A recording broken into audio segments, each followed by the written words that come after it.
Hello to the wonderful rabbits and the super squirrels. I do hope that you all had a wonderful 2-week Easter break and that you have had a good week back of the summer term, working very hard at home, I do believe. Please remember to send those emails over to Mr. Gray and myself because we are desperate to hear from you. We have had more emails coming through more recently, which we are thrilled about, so please do keep them coming. Please remember that obviously the times that we are in are very uncertain and people are still trying to find their feet and how to do things. So please do be patient with what you get up to during your days. I know it's going to be different and some days you might do more work on others. So please be patient with yourselves and also with your family members in your house. It is an uncertain time for everybody. So make sure you are behaving, you are listening and you are doing what you are told and making your teachers very proud. We are going to jump straight into How to Train Your Dragon Chapter 3. If you haven't heard chapters 1 or 2, they are on my YouTube channel, so just flick back and check out those videos. Don't try and skip ahead and miss them. Quick recap of chapters 1 and 2 before we go into chapter 3. So we have Hiccup, Horrendous Haddock III, our main character, the son of the chief. However, we are learning that he's not always represented or believed to be a son of a chief type character. The boys that he is with do tend to mock him. He does have a good friend, Fishlegs, sometimes a bit of a liability, but here we go. Chapter 1, they were told they had to go and kidnap a dragon. Chapter 2, they went and kidnapped said dragons. However, wasn't quite as glorifying and their proudest moments because unfortunately Fishlegs did manage to disturb a rather large group of them, which then woke the entire tribe of dragons and they just about managed to scramble themselves to safety, but only just, and they were very lucky to be alive. So that was chapters 1 and 2. However, if you do remember at the end of chapter 2, we realised that Hiccup gave his dragon to Fishlegs because Fishlegs didn't take a dragon. So we do know that Gobber the Belch said if you don't come back with a dragon, you will be exiled. So no surprise then that chapter 3 is called Heroes or Exiles. So let's find out what happens in chapter 3. The boys scrambled over the slimy pebbles at the edge of the beach and back up Madman's Gully, the gorge they had climbed through a couple of hours before. This was a narrow crack in the cliffs filled with large rocks. They tried to move as quickly as they could, but this is difficult when you are slipping and sliding over huge stones covered in ice, and they made painfully slow progress. A dragon that hadn't been put off by the snow came shrieking down into the gorge. He landed on Waterhog's back and started savaging him, sinking his fangs into Waterhog's shoulders and ripping red lines into his arms. Gobber bashed the dragon on the nose with the handle of his axe and the dragon let go and flapped away. But a whole wave of dragons replaced him, pouring into the canyon with awful rasping cries, fire shooting from their nostrils and melting the snow before them, talons spread wickedly as they swooped downward. Gobber stood, legs wide apart, and whirled his big, double-headed axe. He threw back his great hairy head and yelled a terrible yell that echoed down the sides of the gorge and made the hairs on the back of Hiccup's neck stick straight up like the spines on a sea urchin. Individually, dragons tend to have a healthy sense of self-preservation, but they are braver when they hunt in packs. They knew now that they had the advantage of massive numbers, so they didn't check their flying for an instant. They just kept on coming. Gobber let go of the axe.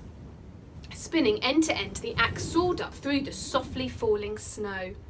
It hit the biggest dragon of the lot, killing him instantly, and then carried on going, landing in a snowdrift hundreds of feet away and disappearing. This made the rest of the dragons think a bit. Some of them scrambled over each other in their haste to fly away, yelping like dogs.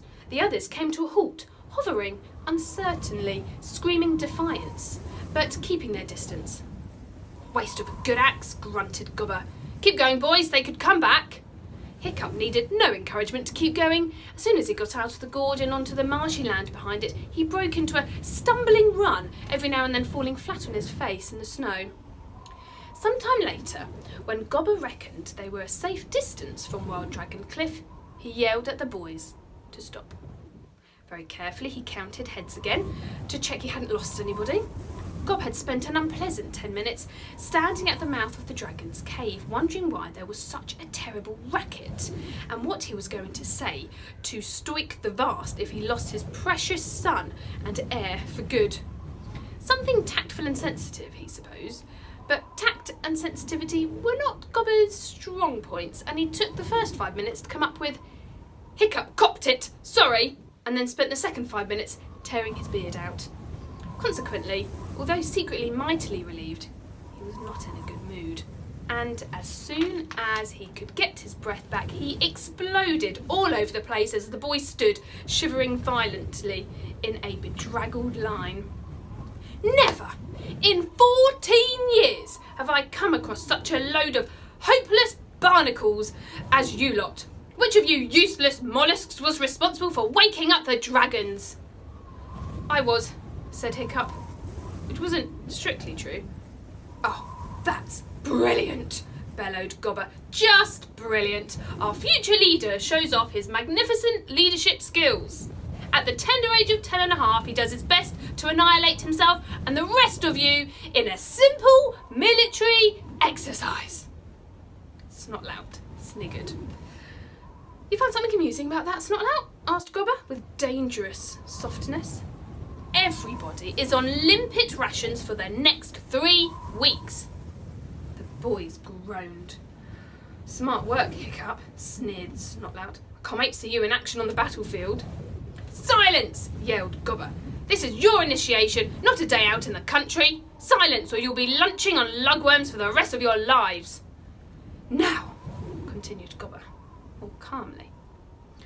Although that was an absolute mess, it wasn't a total disaster. I presume that you do all have a dragon after that fiasco? Yes, chorused the boys. Chorused meaning they all said it at the same time. Fishlegs took a sideways glance at Hiccup, who was staring straight ahead. Lucky for you, said Gobber ominously. So you have all passed the first part of the dragon test. There are, however, still 2 parts that you have to complete before you can become full members of the tribe. Your next task will be to train this dragon yourself. This will be a test of the force of your personality. You will assert your will over this wild creature and show it who's master. Your dragon will be expected to obey simple commands such as go and stay and hunt fish for you, in the way that dragons have hunted for the sons of Thor since anybody can remember. If you are worried about the training process, you should study a book called How to Train Your Dragon by Professor Yobbish, which you will find in the fireplace of the Great Hall. Suddenly, Gobber looked very pleased with himself. I stole that book from the Meathead Public Library myself, he said modestly, regarding his very black fingernails, from right under the nose of the hairy, scary librarian. He never noticed a thing. Now that's burglary for you. Warthog put up his hand. What happens if we can't read, sir? No boasting, Warthog, boomed Gobber. Get some idiot to read it for you. Your dragons will begin to go back to sleep, because this is still their hibernation time. Some of the dragons had indeed gone very quiet inside the baskets, so take them home and put them in a warm place. They should wake up in the next couple of weeks. You will then have only 4 months to prepare for Initiation Day at the Thursday celebrations and the final part of your test. If on that day you can prove that you have trained your dragon to the satisfaction of myself and other elders of the tribe, you can finally call yourself a hooligan of Berk. The boys stood very tall and tried to look like proper hooligans. Heroes or exile, yelled Gobber the Belch. Heroes or exile, yelled 8 boys, fanatically back at him. Exile, thought Hiccup and Fishlegs, sadly. I hate being a Viking, panted Fishlegs to Hiccup as they stumbled back through the bracken to the hooligan village. You didn't really walk on the island of Berk, you waded through heather or bracken or mud or snow that clung onto your legs and made them difficult to lift. It was the sort of country where the sea and the land were always falling into one another and getting mixed up. The island was shot through with holes burrowed by the water, a maze of crisscrossing underground streams. You could put your foot on a solid-looking piece of grass and find yourself disappearing up to your thigh in black sticky mud. You could be making your way through the ferns and suddenly find yourself fording a river waist-high and icy cold. The boys were already soaked to the skin with seawater, and now the snow had turned to horizontal driving rain, blowing in their faces with the strength of one of the gale-force winds that were always shrieking across the salty wastelands of Berk. A narrow escape from horrible death first thing on Thursday morning, complained Fishlegs, followed by complete rejection by the junior half of the tribe. Nobody's going to talk to me for years after this, except for you, of course, Hiccup, but then you're just a weirdo like me. Thank you, said Hiccup. And on top of everything, continued Fishlegs bitterly, a 2-mile run carrying a deranged dragon on my back. The basket on Fishlegs' back was plunging wildly from side to side as the dragon inside tried manically to get out, and only a din of horrible limpets to look forward to at the end of it. Hiccup agreed that it wasn't a delicious prospect. You can have this dragon back if you like, Hiccup. I warn you, they're filthy heavy when they're wet and cross, said Fishlegs miserably. Gobbler's going to go off like a typhoon when he finds out you haven't got a dragon.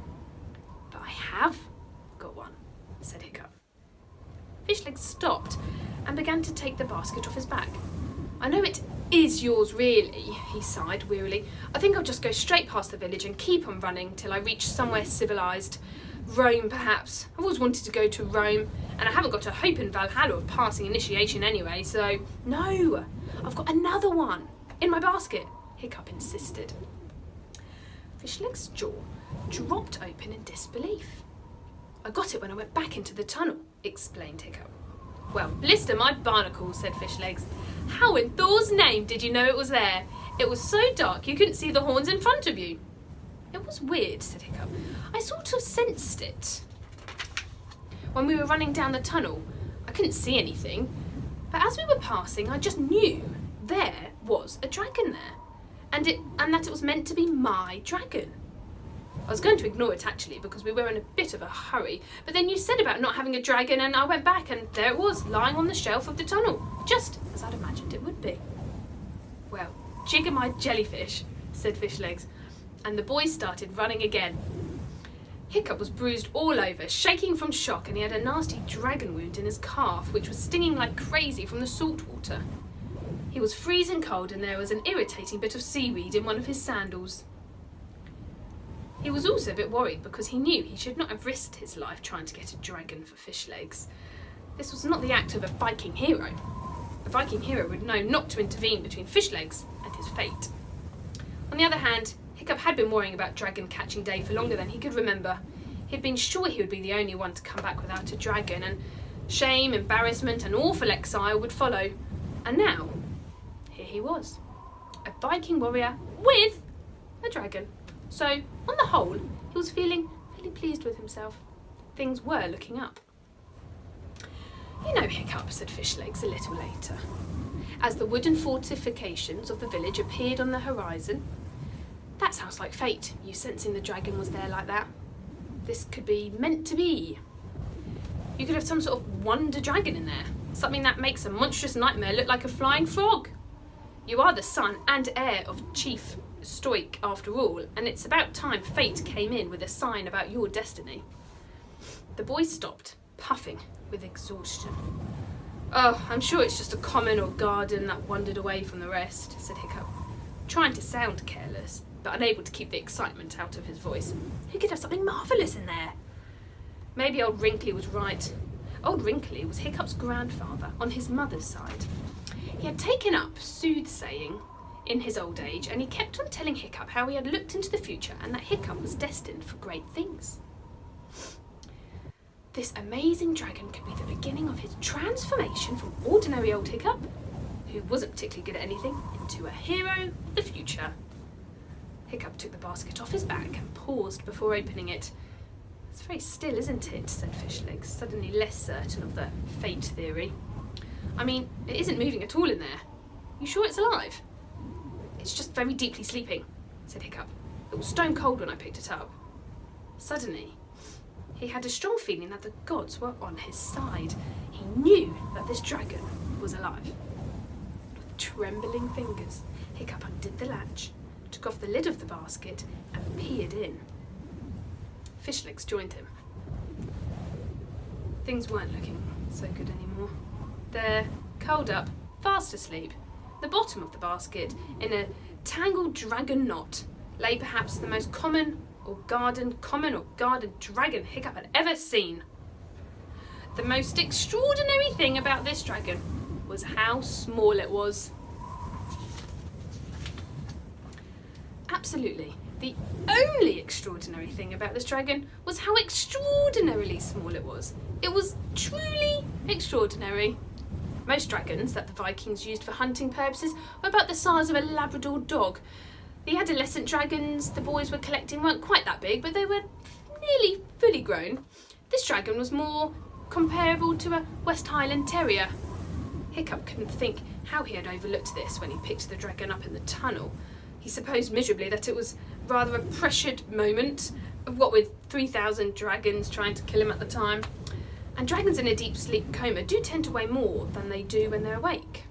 Well, said Dragon at last, that's a sign if you like. You reach for a deadly nadder, and what do you get? A basic brown. I grab a dragon in the dark, and what do I get? A common or garden. The thing is, the gods are telling us we're common or garden folk, Fishlegs, you and I. We're not meant to be heroes. Doesn't matter about me, said Fishlegs, but you are meant to be a hero. Remember? Son of the chief and all that? And you will be one. I know you will. Fishlegs put the basket back on Hiccup's back and they trudged towards the village gates together. At least, I sincerely hope you will. I don't want to be following Snotlout into battle. You've got more ideas about military tactics in your little finger than Snotlout has in his whole fat head. While that may have been true, not only was Hiccup not about to be the future star of dragon training, but with this particular dragon it was even going to be difficult for him to take his familiar place fading into the background. It was so small, it was going to make him look ridiculous. It was so small that Snotlout was going to have some very unpleasant things to say about it. And that is chapter 3. Chapter 4, how to train your dragon. Ooh, I am very excited to see what happens to Hiccup and his extraordinarily small dragon. Very good indeed. I hope you liked that too. Do stay tuned for chapter 4 coming soon. I do hope that you enjoy the week, and like I'm going to say a million times, make sure you get your parents to email us to let us know how you're doing at home. Take care, guys. I miss you all so much, and I hope to see you guys again very soon. Bye.